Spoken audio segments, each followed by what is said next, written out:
ಸ್ನೇಹಿತರೆ, ಇವತ್ತಿನ ಕಾರ್ಯಕ್ರಮದಲ್ಲಿ ನಾವು ಸಮಗ್ರ ಜೀವನ ಶೈಲಿಯಲ್ಲಿ ಏನೇನು ಅಂಶಗಳಿದೆ, ಸಮಗ್ರ ಜೀವನ ಶೈಲಿ ಏನು ತಿಳ್ಕೊಳ್ಳೋ ಪ್ರಯತ್ನ ಮಾಡ್ತೀವಿ ಅಂದ್ರೆ, ಮುದ್ರಾ ಅಂದ್ರೆ ಈಗಾಗಲೇ ಎಷ್ಟೋ ಮುದ್ರಗಳು ನಿಮ್ಗೆ ಗೊತ್ತಿರುತ್ತದೆ. ಆದ್ರೆ ನಮ್ಮ ಹಳೆ ಮಾಸ್ಟರ್ಸ್ ಇದ್ದಾರೆ ಈ ಕಾರ್ಯಕ್ರಮದಲ್ಲಿ, ಅವ್ರಿಗೆಲ್ಲ ಮುದ್ರಗಳು ಈಗಾಗಲೇ ಹೇಳ್ಕೊಟ್ಟಿದ್ವಿ. ಮುದ್ರಾ ಅಂದ್ರೆ ಏನು, ಮುದ್ರಾ ಯಾವ ತರ ಕೆಲಸ ಮಾಡುತ್ತೆ, ಮುದ್ರದಿಂದ ನಮ್ಮ ಹಸ್ತಮುದ್ರಗಳು ಇವೆಲ್ಲಾನು ಹಸ್ತಮುದ್ರಗಳು. ಮುದ್ರದಿಂದ ಏನೇನು ಪ್ರಯೋಜನಗಳಾಗತ್ತೆ ಅಂತ ಈಗಾಗಲೇ ಅವರೆಲ್ಲರೂ ಅನುಭವಪೂರ್ವಕವಾಗಿ ಪ್ರಾಕ್ಟಿಕಲ್ ಆಗಿ ಎಕ್ಸ್ಪೀರಿಯನ್ಸ್ ಮಾಡಿದ್ದಾರೆ ಸ್ನೇಹಿತರೆ. ಅದಕ್ಕೋಸ್ಕರ ನಾವು ಸಹ ಇಂದಿನ ಕಾರ್ಯಕ್ರಮದಲ್ಲಿ ಎರಡನೇ ದಿವಸ 365 ಸ್ವಾಸ್ಥ್ಯ ಕಾರ್ಯಕ್ರಮದಲ್ಲಿ ಎರಡನೇ ದಿವಸದಲ್ಲಿ ಪ್ರಾಮುಖ್ಯವಾಗಿ ಈ ಅಂಶ ಮುದ್ರಾ ಅಂದ್ರೆ ಏನು, ಮುದ್ರಕ್ಕೆ ಮತ್ತೆ ನಮ್ಮ ಆರೋಗ್ಯಕ್ಕೆ ಏನ್ ಸಂಬಂಧ ಅಂತ ತಿಳ್ಕೊಂಡಾಗೆ ಪ್ರಯತ್ನ ಮಾಡ ಸ್ನೇಹಿತರೆ. ಈ ಮುದ್ರವನ್ನು ಮೊದಲನೇದಾಗಿ ಎಲ್ಲಿ ಕಂಡಿಡಿದ್ದಾರೆ, ಯಾರು ಕಂಡಿಡಿದ್ದಾರೆ ಅಂತ ತಿಳ್ಕೊಳ್ಳೋಕೆ ಪ್ರಯತ್ನ ಮಾಡೋಣ. ಯಾರು ಈ ಮುದ್ರನ್ನು ತಯಾರು ಮಾಡಿದ್ರು, ಯಾರು ಈ ಜ್ಞಾನವನ್ನು ಹಂಚಿರೋದು, ನಮ್ಮ ಭೂಮಿಗೆ ಯಾರು ಹಂಚಿದಾರೆ ಅಂದ್ರೆ ಸ್ನೇಹಿತರೆ, ಒಂದೇ ಒಂದು ಅಂಶ, ಪ್ರಾಮುಖ್ಯವಾದ ಅಂಶ ಏನಂದ್ರೆ ಈ ಗ್ರಹ್ಯಾಂಡ್ ಸಂಹಿತ, ಶಿವ ಸಂಹಿತ ಅಂತ ಇದೆ. ಈ ಎರಡು ಒಂದು ನಮ್ಮ ಹಳೆ ಸ್ಕ್ರಿಪ್ಚರ್ಸ್ ಅಂತ ಹೇಳ್ಬೋದು, ಓಲ್ಡ್ ಸ್ಕ್ರಿಪ್ಚರ್ಸ್ ಅಂದ್ರೆ ಒಂದು ಪುರಾಣಗಳು. ಆ ಗ್ರಂಥದಲ್ಲಿ ವಿವರಿಸುವಂತ ಈ ಜ್ಞಾನ ಶಿವ ಸಂಹಿತ, ಗ್ರಹಣ ಸಂಹಿತ, ಇದು ನೇರವಾಗಿ ನಮ್ಮ ಋಷಿ ಮುನಿಗಳು ತಯಾರು ಮಾಡಿರುವಂತ ಗ್ರಂಥಗಳು. ಅಂದ್ರೆ ಈ ಎಲ್ಲಾ ಏನೇ ಮುದ್ರಗಳು ನಾವು ಪ್ರಾಕ್ಟೀಸ್ ಮಾಡಿದ್ವಿ ಇವತ್ತು ದಿನ ಸ್ನೇಹಿತರೆ, ಅದು ಈ ಮಾಡರ್ನ್ ವಿಜ್ಞಾನಕ್ಕೆ, ಮಾಡರ್ನ್ ಸೈನ್ಸ್ಗೆ ಅದು ಸರಿಯಾಗಿ ಅರ್ಥ ಆಗಲ್ಲ ಅಂತ ಅನ್ನೋದು ಅದು ಪ್ರಶ್ನೆ. ಅಂದ್ರೆ ಅವ್ರಿಗೆ ಅರ್ಥ ಆಗಿಲ್ಲ ಅಂತ ಇರ್ಬೋದು, ಯಾಕಂದ್ರೆ ಅತ್ಯದ್ಭುತವಾದ ಜ್ಞಾನ. ಈ ಜ್ಞಾನವನ್ನು ಯಾರೋ ಒಂದು ಪ್ರಯೋಗಶಾಲದಲ್ಲಿ ಹೋಗಿ ಪ್ರಯೋಗ ಮಾಡಿ ಕಂಡಿರೋದಂತ ಜ್ಞಾನ ಅಲ್ಲ ಇದು. ಅಂದ್ರೆ ಈಗ ತಿಳ್ಕೊತಾ ಇರ್ತೀವಿ ನಾವು ನೋಡಿ, ಈಗ ಮೊಬೈಲ್ ಟೆಕ್ನಾಲಜಿ ಆಗ್ಬೋದು, ಕಂಪ್ಯೂಟರ್ ಟೆಕ್ನಾಲಜಿ ಯಾವುದೇ ಇರಲಿ, ಇದೆಲ್ಲ ಏನ್ ಮಾಡ್ತೀವಿ ಅಲ್ಲಿ ಪ್ರತಿಯೊಂದೂ ಯಾವುದೋ ಒಂದು ಲ್ಯಾಬೊರೇಟರಿ ಇಲ್ಲಾಂದ್ರೆ ಒಂದು ಪ್ರಯೋಗಶಾಲೆಗೆ ಹೋಗಿ ಎಷ್ಟೋ ಜನ ಸೇರ್ಕೊಂಡು ವಿವಿಧ ಪದ್ಧತಿಗಳು ಕಂಡಿಡ್ತಾರೆ. ಈಗ ನೋಡಿದ್ರೆ ನೀವು ಅಲೋಪತಿ ವೈದ್ಯ ಇದೆ ಅಂದ್ರೆ ಇಂಗ್ಲಿಷ್ ವೈದ್ಯ, ಅದರಲ್ಲಿ ಒಂದು ದಿವಸ ಒಂದು ಮೆಡಿಸಿನ್ ಬರುತ್ತೆ, ಇನ್ನು ಸ್ವಲ್ಪ ಹೊತ್ತಾದ್ಮೇಲೆ ಆ ಮೆಡಿಸಿನ್ ಸ್ಕ್ರಾಪ್ ಮಾಡ್ತಾರೆ, ಇನ್ನೊಂದು ಮೆಡಿಸಿನ್ ಕಂಡಿಡ್ತಾರೆ ಅಲ್ವಾ. ಎಷ್ಟೋ ಸಂಶೋಧನೆಗಳು ಅವ್ರು ನಡೆಸ್ತಾ ಇರ್ತಾರೆ. ಆದ್ರೆ ಆ ಸಂಶೋಧನೆಗಳೆಲ್ಲಾನು ನಡೆಸೋದೇನಂದ್ರೆ ನಮ್ಮ ಮೆದುಳಿಗೆ ಸಂಬಂಧಿತ, ಅಂದ್ರೆ ನಮ್ಮ ಮೆದುಳಿಗೆ ಎಷ್ಟು ಶಕ್ತಿ ಇದೆಯೋ ಆ ಶಕ್ತಿ ಮೇಲೆ ಆಧಾರ ಇಟ್ಕೊಂಡು ಮಾಡ್ತಾ ಇರ್ತಾರೆ. ಅಂದ್ರೆ ಪ್ರತಿ ಮನುಷ್ಯಗೂ ಅದಕ್ಕೆ ಅವ್ರಿಗಿರುವಂತ ಅತ್ಯದ್ಭುತ ಶಕ್ತಿ, ಆತ್ಮಶಕ್ತಿ ಅನ್ನೋದಿದೆ. ಆತ್ಮಶಕ್ತಿ ನಾವು ಪಡೆಯಲ್ಲ, ಯಾಕಂದ್ರೆ ಆ ಜ್ಞಾನ ನಮ್ಗಿಲ್ಲ. ನಾವೇನ್ ಮಾಡ್ತೀವಿ, ನಾವು ಯಾವುದೇ ಓದಿರ್ತೀವಿ, ಬುಕ್ಸ್ ಅಲ್ಲಿ ಓದಿರ್ತೀವಿ, ಯಾರೋ ಶಾಲದಲ್ಲಿ ನಮ್ಗೆ ಟೀಚ್ ಮಾಡಿರ್ತಾರೆ. ಇಂಥ ಜ್ಞಾನವನ್ನು ಇಟ್ಕೊಂಡು ಆ ಜ್ಞಾನ ಮೇಲೆ ಆಧಾರ ಮಾಡಿಕೊಂಡು ನಾವು ಈ ವೈದ್ಯರು, ತಜ್ಞರು, ಮಾಡರ್ನ್ ಡಾಕ್ಟರ್ಸ್, ಮಾಡರ್ನ್ ಸೈಂಟಿಸ್ಟ್ ಎಲ್ಲರನ್ನು ಅದ್ರ ಮೇಲೆ ಕೆಲಸ ಮಾಡ್ತಾ ಹೋಗ್ತಾ ಇನ್ನು ಸ್ವಲ್ಪ ಬೇರೆ ಬೇರೆ ಅಂಶಗಳು ಕಂಡಿಡ್ತಾರೆ. ಇವತ್ತು ಕಂಡಿಡಿದು ಏನಾಗ್ತದೆ, ಇನ್ನೊಂದು ದಿವಸ ಹೇಳ್ತಾರೆ ಅದು ಅದು ಹಳೆಯದು ಕರೆಕ್ಟ್ ಅಲ್ಲ, ಇದು ಕರೆಕ್ಟ್ ಅಂತ ಮತ್ತೆ ಇನ್ನೊಂದು ಪ್ರಪೋಸ್ ಮಾಡಕ್ಕೆ ಪ್ರಯತ್ನ ಮಾಡ್ತಾರೆ ಅಲ್ವಾ. ಈ ತರ ಎಷ್ಟೋ ಪ್ರಯೋಗಗಳು ಮಾಡಿ ಎಷ್ಟೆಷ್ಟೋ ಬೇರೆ ಬೇರೆ ಅಂಶಗಳು ಅವ್ರು ಕಂಡುಹಿಡಿದು ಅದೆಲ್ಲ ಮಾನವ ಕುಲಕ್ಕೆ ಕೊಡ್ತಾ ಇರ್ತಾರೆ. ಅದು ಹಿಂದಿನ ಕೊಟ್ಟಿರುವಂತ ಆ ಮೆಡಿಸಿನ್ ವರ್ಕ್ ಆಗಲ್ಲ, ಅದು ಸ್ಕ್ರಾಪ್ ಮಾಡ್ತಾರೆ. ಹೊಸ ಮೆಡಿಸಿನ್, ಹೊಸ ಪ್ರಯೋಗ ಏನ್ ಮಾಡಿದ್ರು ಅದು ನಮ್ಗೆ ಎಲ್ಲರಿಗೂ ತಿಳಿಸ್ಕೊಡ್ತಾ ಇರ್ತಾರೆ ಅಲ್ವಾ. ಈ ತರ ಆಗ್ತಾ ಇರುವಂತ ಆ ಜ್ಞಾನವನ್ನು, ಅದು ಸಂಪೂರ್ಣ ಜ್ಞಾನ ಅಲ್ಲ ಸ್ನೇಹಿತರೆ, ಅದು ಸಂಪೂರ್ಣ ಜ್ಞಾನ ಅಲ್ಲ, ಅದು ಶಾಶ್ವತ ಜ್ಞಾನ ಅಲ್ಲ ಅಂತ ತಿಳ್ಕೊಳ್ಳಿ ನೀವು. ಅರ್ಥ ಆಯ್ತಾ? ಅದಕ್ಕೋಸ್ಕರ ಈ ಮುದ್ರಾವನ್ನು ಆ ತರ ತಯಾರು ಮಾಡಿಲ್ಲ. ಮುದ್ರವನ್ನು ಏನ್ ಮಾಡಿದ್ದಾರೆ, ನಮ್ಮ ಮುನಿಗಳು, ಋಷಿಗಳು ಏನ್ ಮಾಡಿದ್ದಾರೆ, ಪೂರ್ತಿ ಧ್ಯಾನದಲ್ಲಿ ಕೂತ್ಕೊಂಡು ಧ್ಯಾನದಲ್ಲಿ ಇರುವಾಗ ಬಂದಿರುವಂತ ಈ ಜ್ಞಾನ, ಈ ಮುದ್ರಾ ಜ್ಞಾನ ಅನ್ನೋದು ನಿಜವಾಗಿ ಅತ್ಯದ್ಭುತವಾದ ಜ್ಞಾನ.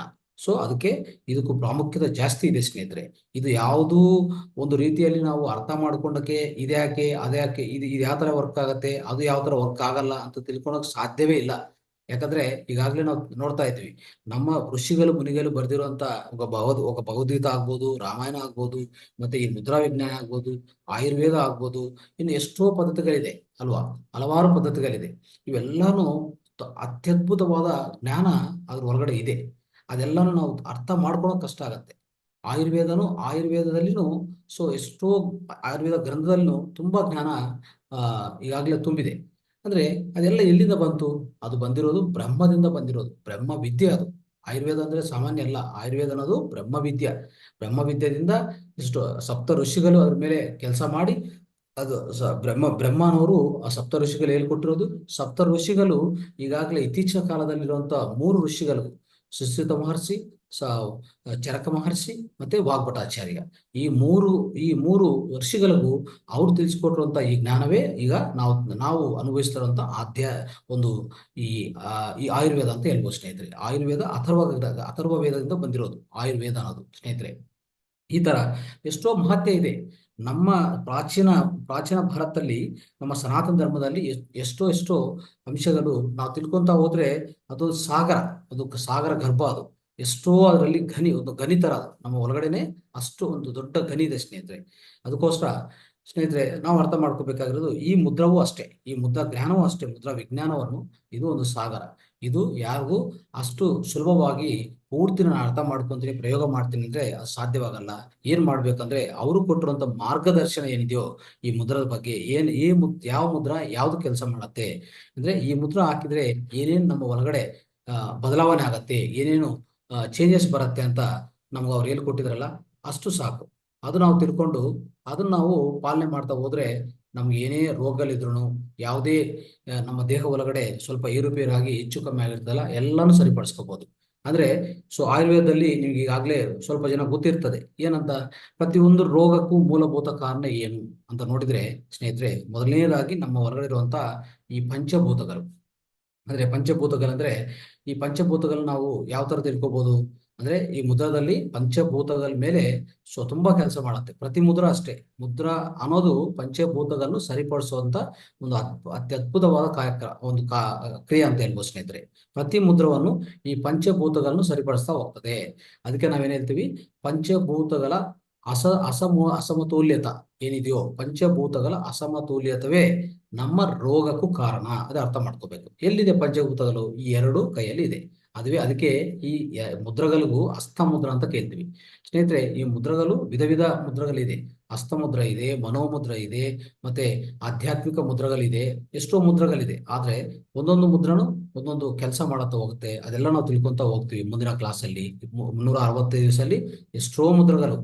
ಈ 360 ದಿವಸದಲ್ಲಿ ನಾವು ತಿಳ್ಕೊಂತ ಮುದ್ರಗಳು ನೋಡಿದ್ರೆ 270 ಇನ್ನು 270 ಮುದ್ರಗಳಿದೆ ಸ್ನೇಹಿತರೆ.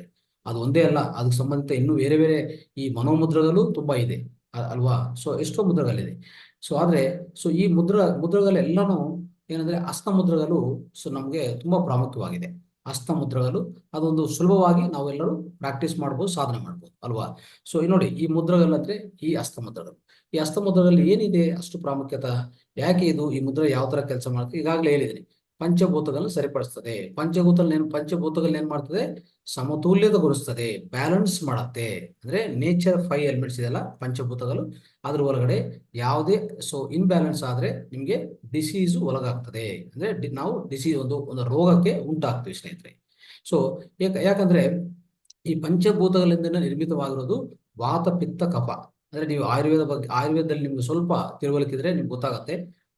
ವಾತ, ಪಿತ್ತ, ಕಫ, ಈ ಮೂರು ತ್ರಿದೋಷಗಳಿದೆ. ತ್ರಿದೋಷಗಳಂತ ಕರಿತೀವಿ. ಅದು ಒಂದು ತತ್ವಗಳು.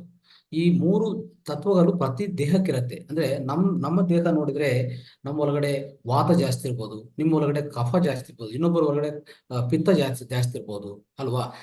ಯಾಕೆ ಆ ತರ ಜಾಸ್ತಿ ಅಂದ್ರೆ, ಪ್ರತಿಯೊಬ್ಬರಲ್ಲಿ ಮೂರು ತತ್ವಗಳು ಇರುತ್ತೆ. ಆದ್ರೆ ಒಂದು ಪ್ರಿಡಾಮಿನೆಂಟ್ ಆಗಿ ಒಂದು ಹೆಚ್ಚಾಗಿರುತ್ತೆ, ಮಿಕ್ಕಿದ ಎರಡು ಕಡಿಮೆ ಆಗಿರುತ್ತೆ. ಅವಾಗ ಆ ದೋಷಕ್ಕೆ ಸಂಬಂಧ ಲಕ್ಷಣಗಳು ನಿಮ್ಮ ದೇಹದಲ್ಲಿ ಕಾಣಿಸ್ತಾ ಇರ್ತದೆ. ಅದೊಂದೇ ಅಲ್ಲ, ನಿಮ್ಗೆ ಯಾವುದೇ ರೋಗ ಉಂಟಾಗ್ತಾ ಇದೆ, ರೋಗ ಬರ್ತಾ ಇದೆ ಅಂದ್ರೆ ಈ ಮೂರು ದೋಷಗಳು ಸಮಾನ ಪ್ರಮಾಣದಲ್ಲಿದ್ರೆ ನಿಮ್ಗೆ ಯಾವುದು ರೋಗ ಬರಲ್ಲ. ಆದ್ರೆ ಒಂದು ಹೆಚ್ಚಾಗಿ ಇನ್ನು ಎರಡು ತುಂಬಾ ಕಡಿಮೆ ಆಗಿದ್ರೆ ಖಂಡಿತವಾಗಿ ನಿಮ್ಗೆ ಆ ರೋಗ ಅನ್ನೋದು ನೀವು ಅನುಭವಿಸ್ಬೇಕಾಗತ್ತೆ. ನೋಡಿ, ಪಿತ್ತ ಅಂದ್ರೆ ಏನು? ಫೈರ್ ಅಂತ ಅರ್ಥ. ಅಂದ್ರೆ ಅಗ್ನಿ ಅಂಶ. ಪಿತ್ತ ಅನ್ನೋದು ಒಂದು ದೋಷ ಆಯುರ್ವೇದದಲ್ಲಿ ಅಲ್ವಾ. ಅದೇನಂದ್ರೆ, ಈ ಪಿತ್ತ ಅನ್ನೋದು ಫೈರ್ ಎಲಿಮೆಂಟ್ ಎಲ್ಲಿರ್ತದೆ? ನಮ್ಮ ದೇಹದಲ್ಲಿ ಫೈರ್ ಎಲಿಮೆಂಟ್ ನಮ್ಮ ಜೀರ್ಣಕೋಶ ಒಳಗಡೆ ಇರ್ತದೆ ಅಲ್ವಾ. ಫೈರ್ ಅಂದ್ರೆ ಏನು? ಅದು ಬೆಂಕಿ ಅಂದ್ರೆ ಏನೇ ಬೆಂಕಿ ಹಚ್ಚಿದ್ರೆ ಅದು ಪೂರ್ತಿ ದಗ್ಧವಾಗತ್ತೆ ಅಲ್ವಾ. ಆ ತರ ನೋಡಿದ್ರೆ ನಮ್ಮ ಜೀರ್ಣಾಶಯ ಒಳಗಿರುವಂತದ್ದು ಈ ಬೆಂಕಿ ಅಂಶ ಫೈರ್ ಅಂತ, ಪಿತ್ತ ಅಂತ ಕರಿತೀವಿ. ಅದು ಹೆಚ್ಚಾದ್ರೆ ಏನಾಗ್ತದೆ? ನಿಮ್ಮ ಜೀರ್ಣಕೋಶ ಒಳಗಡೆ ಪಿತ್ತ ಜಾಸ್ತಿ ಆದ್ರೆ ಏನಾಗ್ತದೆ?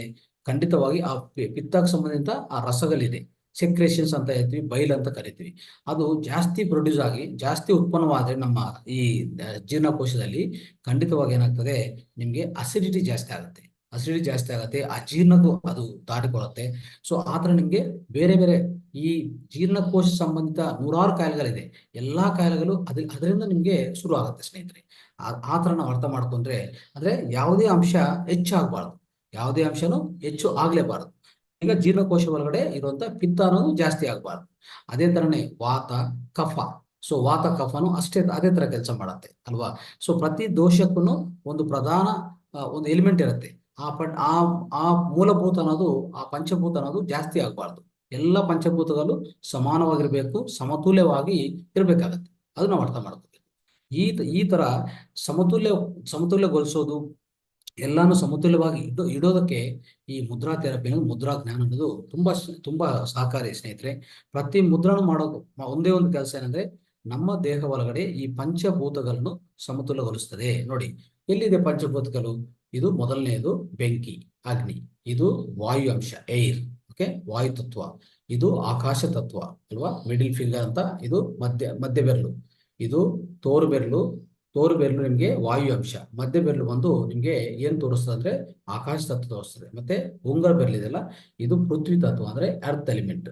ಕೊನೆಯದಾಗಿ ಈ ಕಿರು ಬೆರಳಿದೆಲ್ಲ, ಇದೇನ್ ತೋರಿಸ್ತದೆ ನಮ್ಗೆ? ವಾಟರ್ ಎಲಿಮೆಂಟ್, ವರುಣ ಅಂದ್ರೆ ನೀರು ಅಂಶ. ಸೊ ಈ ತರ ಪ್ರತಿ ಎರಡು ಕೈಯಲ್ಲಿನೂ ಈ ಪಂಚಭೂತಗಳು ಪ್ರತಿಯೊಂದು ಬೆರಳಲ್ಲಿ ಇದೆ.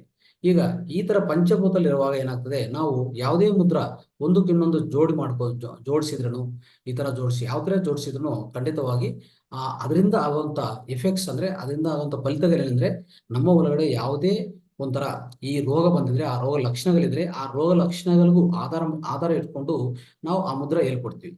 ಆ ಮುದ್ರ ನೀವು ಮಾಡುವಾಗ ನೋಡಿ, ಉದಾಹರಣೆಗೆ ಈ ಮುದ್ರ ಮಾಡ್ತೀವಿ. ಈ ಮುದ್ರ ಏನ್ ಮಾಡತ್ತಂದ್ರೆ ನೋಡಿ, ಎಲ್ಲಾ ಪಂಚಭೂತಗಳು ಸಮತೋಲಗೊಳ್ಳುತ್ತದೆ. ಅಂದ್ರೆ ಎಲ್ಲ ಪಂಚಭೂತಗಳು ಒಂದಾಗಿ ಒಂದು ಕಡೆ ಬಂದಿದೆ.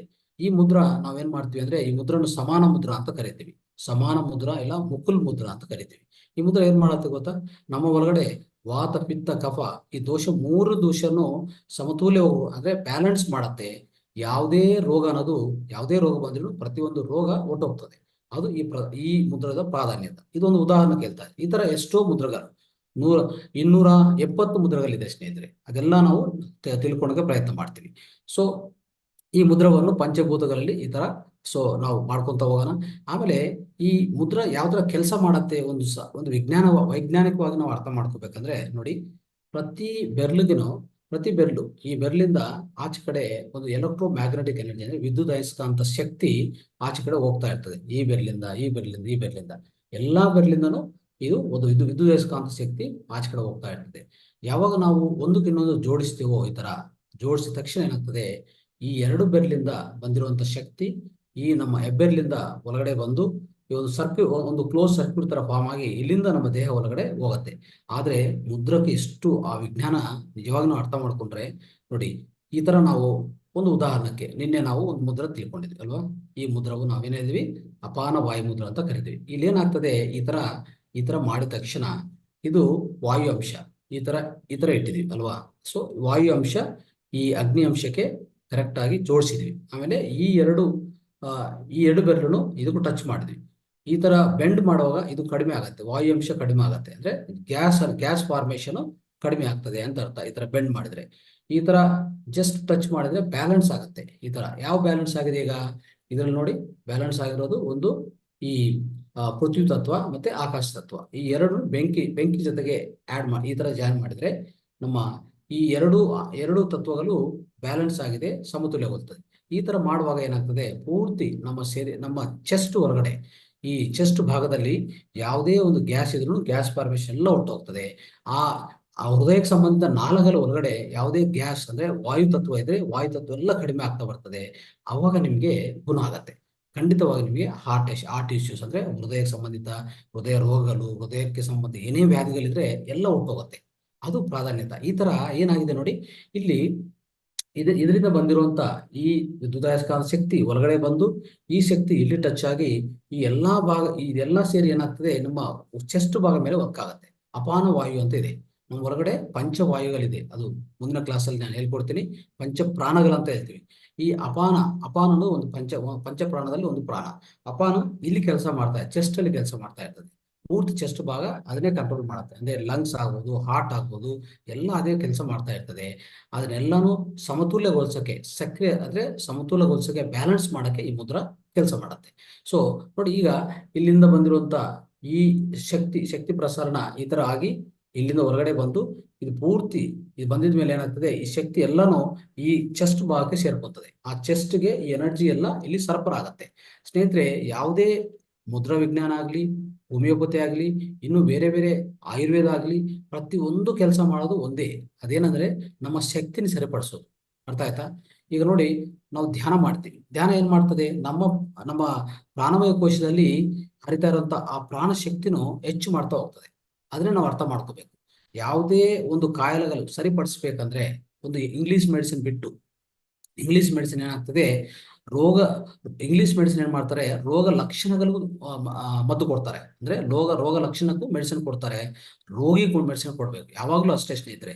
ಮುದ್ರಾ ಆಗ್ಬೋದು, ಹೋಮಿಯೋಪತಿ ಆಗ್ಬೋದು, ಆಯುರ್ವೇದ ಆಗ್ಬೋದು, ನ್ಯಾಚುರೋಪತಿ ಆಗ್ಬೋದು, ಇದೆಲ್ಲದಕ್ಕೂ ಯಾವ ತರ ಕೆಲಸ ಮಾಡ್ತಾ ಹೋಗ್ತದೆ ಅಂದ್ರೆ, ನಿಮಗೆ ಒಂದು ರೋಗಿ ಮೇಲೆ ಅಂದ್ರೆ ರೋಗಿಗೆ ನಾವು ಸ್ವಸ್ಥ ಮಾಡ್ಬೇಕು ಬಿಟ್ಟು ರೋಗ ಲಕ್ಷಣಗಳಿಗೂ ನಾವು ಸ್ವಸ್ಥ ಮಾಡಕ್ ಹೋಗ್ಬಾರ್ದು.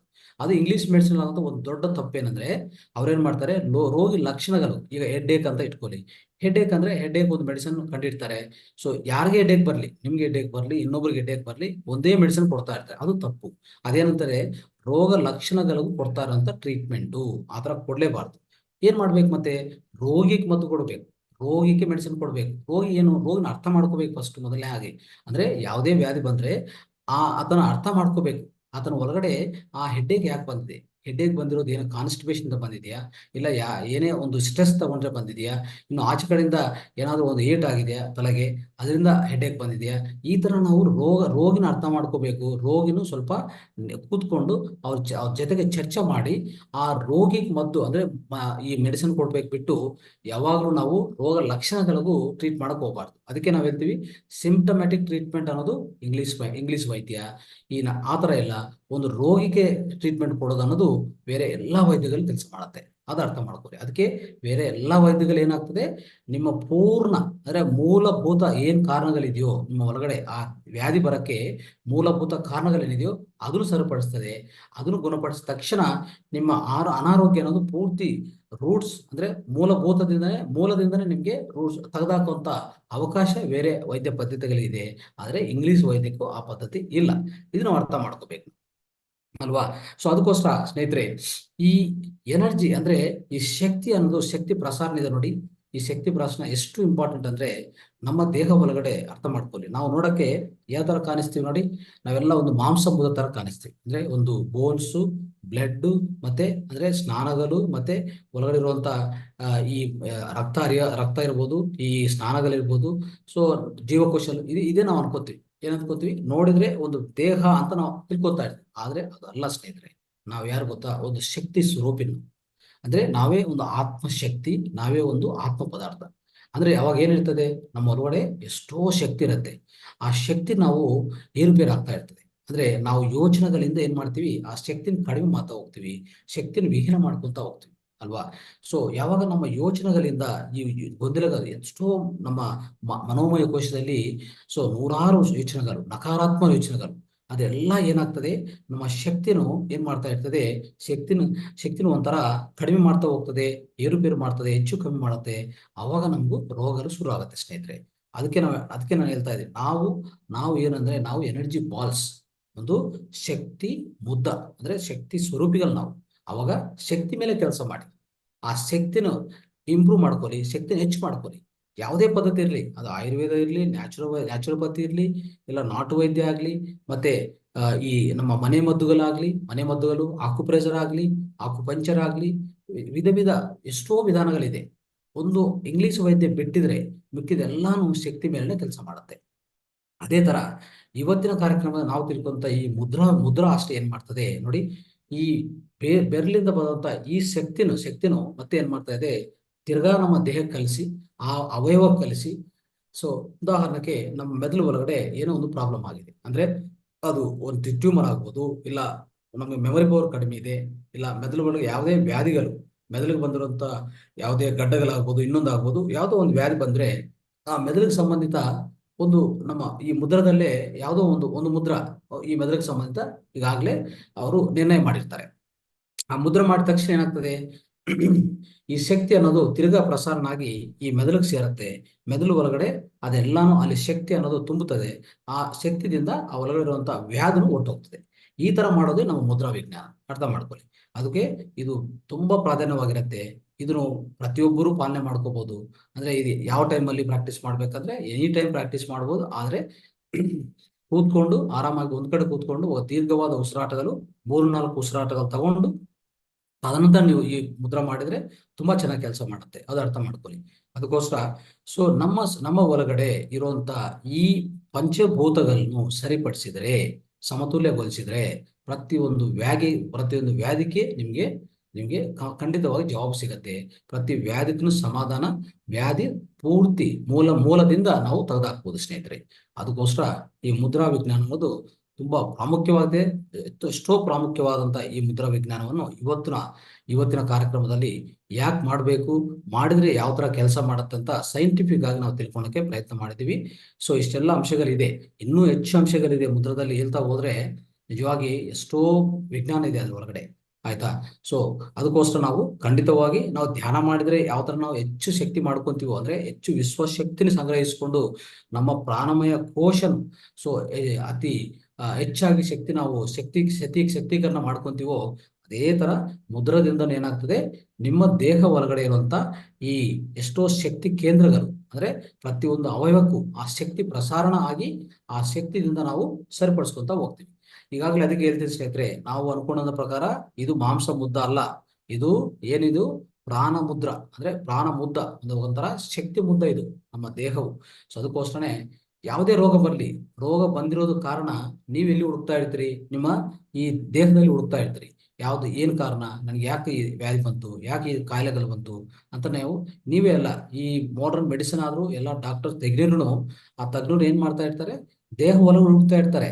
ಅಂದ್ರೆ ಯಾವುದೇ ಒಂದು ಅಂಗ, ಈ ಕಣ್ಣು ಇಟ್ಕೊಳ್ಳಿ, ಕಿವಿ ಇಟ್ಕೊಳ್ಳಿ, ಯಾವುದೋ ಕಣ್ಣಲ್ಲಿ ಕಿವಿಯಲ್ಲಿ ತೊಂದರೆ ಆದ್ರೆ ಏನ್ ಮಾಡ್ತಾರೆ, ಕಿವಿಯಲ್ಲಿ ಏನಿದೆ ಅಲ್ಲಿ ಒಳಗಡೆ ಏನಾದ್ರು ಸ್ವಲ್ಪ ಈ ಬೋನ್ಸ್ ಮತ್ತೆ ಫ್ಲಶ್ ಏನಾದ್ರು ಸ್ವಲ್ಪ ತೇಡ ಆಗಿದೆಯಾ, ಯಾವ್ದೋ ಬ್ಲಾಕ್ ಆಗಿದೆಯಾ, ಎಲ್ಲ ಒಳಗಡೆ ಏನಾದ್ರು ರಪ್ಚರ್ ಆಗಿದೆಯಾ, ಇಲ್ಲಾಂದ್ರೆ ಒಳಗಡೆ ಏನಾದ್ರು ಒಂದು ವ್ಯಾಧಿ ಉಂಟಾಗಿದೆಯಾ ಅಂತ ನೋಡ್ತಾ ಇರ್ತಾರೆ. ಆದ್ರೆ ಅವ್ರಿಗೆ ಗೊತ್ತಾಗಲ್ಲ, ಗೊತ್ತೇ ಆಗಲ್ಲ. ಯಾಕಂದ್ರೆ ಅದು ಆಗಿರೋದು ಶಕ್ತಿಯಲ್ಲಿ ತೇಡ ಬಂದಿದೆಯಾ, ಅದು ಅರ್ಥ ಮಾಡ್ಕೋಬೇಕು ನಾವು. ಅಂದ್ರೆ ಈ ಕಣ್ಣಿಗೆ ಸಂಬಂಧಿತ ನೋಡಿ, ಇದು ಫಿಸಿಕಲ್ ಬಾಡಿ ಅಂದ್ರೆ ಪ್ರಾಣಮಯ ಕೋಶ. ಇದು ಏನಾಗ್ತದೆ, ಇದು ಅನ್ನಮಯ ಕೋಶ ಅಲ್ವಾ. ಅನ್ನಮಯ ಕೋಶಕ್ಕೆ ಹಿಂದ್ಗಡೆ ಒಂದಿದೆ, ಅರ್ಥ ಆಯ್ತಾ, ಹಿಂದ್ಗಡೆ ಏನಿದೆ ಅದೇ ನಮ್ಗೆ ಪ್ರಾಣಮಯ ಕೋಶ. ಅದು ನಾವು ಮುಂದಿನ ಕ್ಲಾಸಲ್ಲಿ ಎಷ್ಟೋ ಪೂರ್ತಿ ತಿಳುವಳಿಕೆ, ಪೂರ್ತಿ ಕುಲಂಕುಷವಾಗಿ ತಿಳ್ಕೊಳ್ಳೋ ಪ್ರಯತ್ನ ಮಾಡ್ತೀವಿ. ಅಂದ್ರೆ ನಾವು ಯಾರು ಅಂದ್ರೆ, ನಾವು ಒಂದು ದೇಹ ಮಾತ್ರ ಅಲ್ಲ. ಅಂದ್ರೆ ಸೊ ಒಂಥರ ತಿಳ್ಕೊಬೇಕಂದ್ರೆ ನಾವು ಯಾರು ಅಂತ ತಿಳ್ಕೊಳಕ್ ಪ್ರಯತ್ನ ಮಾಡಿದ್ರೆ, ನಾವು 4 ಅಂಶಗಳು, ಪ್ರತಿ ಮಾನವರು 4 ಅಂಶ. ಏನದು, ಮೊದಲನೇದು ಈ ಕಿರುಬೆರಳಿದೆಲ್ಲ, ಇದು ಫಿಸಿಕಲ್ ಬಾಡಿ ಅಂದ್ರೆ ಅನ್ನಮಯ ಕೋಶ. ಮತ್ತೆ ನಾವ್ಯಾರು, ಮೈಂಡ್ ಅಂದ್ರೆ ಮನಸ್ಸು, ಮನೋಮಯ ಕೋಶ. ನಾವು ಮೈಂಡ್. ಫಿಸಿಕಲ್ ಬಾಡಿ ಅಂದ್ರೆ ದೇಹ, ಮನಸ್ಸು. ಇದು ಬುದ್ಧಿ ಅಂದ್ರೆ ಇಂಟೆಲೆಕ್ಟ್ ಅಂತ ಕರಿತೀವಿ ಅಲ್ವಾ, ಬುದ್ಧಿ. ಅಂದ್ರೆ ಬಾಡಿ, ಮೈಂಡ್, ಇಂಟೆಲೆಕ್ಟ್, ದೇಹ, ಮನಸ್ಸು, ಬುದ್ಧಿ, ಕೊನೆಯದಾಗಿ ನಾವು ಆತ್ಮ. ಈ 4 ಸೇರಿದ್ರೆ ಒಂದು ಮಾನವನು ತಯಾರಾಗ್ತಾನೆ. ಅರ್ಥ ಮಾಡ್ಕೊಳ್ಳಿ. ಅಂದ್ರೆ ಅರ್ಥ ಏನು, ಈಗ ನೋಡಿ, ಭೌತಿಕ ದೇಹ, ಮನೋಮಯ ಕೋಶ, ಮತ್ತೆ ಈ ಇಂಟೆಲೆಕ್ಟ್ ಅಂದ್ರೆ ಈ ಬುದ್ಧಿ, ಈ ಮೂರನು ಒಂದು ಈ ಲೋಯರ್ ಡೈಮೆನ್ಷನ್ ಅಂದ್ರೆ ಈ ಭೂಮಿಗೆ ಸಂಬಂಧಿತ ಎಲ್ಲ. ಈ ಮೂರನು ಇಲ್ಲೇ ನಾವು ಕಲಿತೀವಿ, ಇಲ್ಲೇ ತಿಳ್ಕೊಂತ ಹೋಗ್ತೀವಿ. ಬುದ್ಧಿ ಆದ್ರೂ ಮನಸ್ಸಾದ್ರೂ, ಮನಸ್ಸುನು ಇಲ್ಲೇ ಡೆವಲಪ್ ಆಗ್ತಾ ಹೋಗ್ತದೆ. ಮತ್ತೆ ಆತ್ಮ ಅನ್ನೋದಿದೆಯಲ್ಲ, ಈ ಆತ್ಮ ಇಲ್ಲಿದಲ್ಲ, ಈ ಲೋಕ ಸಂಬಂಧಿತ ಅಲ್ಲ, ಇದು ಪರಲೋಕ ಸಂಬಂಧಿತದು. ಇದೇ ನಮ್ಮ ಪರಲೋಕದು, ಊರ್ಧ್ವಲೋಕ ಸಂಬಂಧಿತದು. ಇದು ಆತ್ಮ. ಈ ಆತ್ಮ ನಮ್ಮ ಒಳಗಡೆ ಇದೆ. ಅರ್ಥ ಮಾಡ್ಕೊಳ್ಳಿ. ಈ ಆತ್ಮ ಶಕ್ತಿ ಇದೆಲ್ಲ, ಅದನ್ನು ಸರಿಯಾಗಿ ನಾವು ಬೆಳೆಸ್ಕೋಬೇಕಾಗತ್ತೆ, ಸರಿಯಾಗಿ ನಾವು ಪಾಲನೆ ಮಾಡಬೇಕು, ಸರಿಯಾಗಿ ನಾವು ಉಪಯೋಗಿಸ್ಕೋಬೇಕು. ಅದು ಉಪಯೋಗಿಸಕ್ಕೆ ಸಾಧ್ಯವಾಗ್ತಾ ಇಲ್ಲ. ಯಾಕೆ, ಈ ಬುದ್ಧಿ, ಈ ಮನಸ್ಸು ಅಡ್ಡದಾಗಿದೆ ಅಲ್ವಾ. ಈ ದೇಹಕ್ಕೆ ಈ ಆತ್ಮಶಕ್ತಿ ಬರಲ್ಲ. ಇದು ಎರಡು ಕ್ಲೋಸ್ ಮಾಡಬೇಕು, ಅವಾಗ ಇದರಿಂದ ಇಲ್ಲಿ ಬರುತ್ತೆ. ಈ ಕೆಲಸ ಯಾರು ಮಾಡ್ತಾರೆ, ನಮ್ಮ ಧ್ಯಾನ ಮಾಡತ್ತೆ ಅಲ್ವಾ. ಸೊ ಆತರ ನಾವು ಸ್ವಸ್ಥಗೊಳಿಸ್ಕೊಂತ ಇರ್ತೀವಿ. ಅಂದ್ರೆ ಸ್ವಸ್ಥ ಅನ್ನೋದು ನಮ್ಮ ಧ್ಯಾನದಲ್ಲಿ ಯಾಕೆ ಬರುತ್ತೆ ಅಂದ್ರೆ, ಈ ಮನಸ್ಸುನು ಈ ಬುದ್ಧಿನು ಎರಡೂ ಸಾಯಿಸ್ತೀವಿ.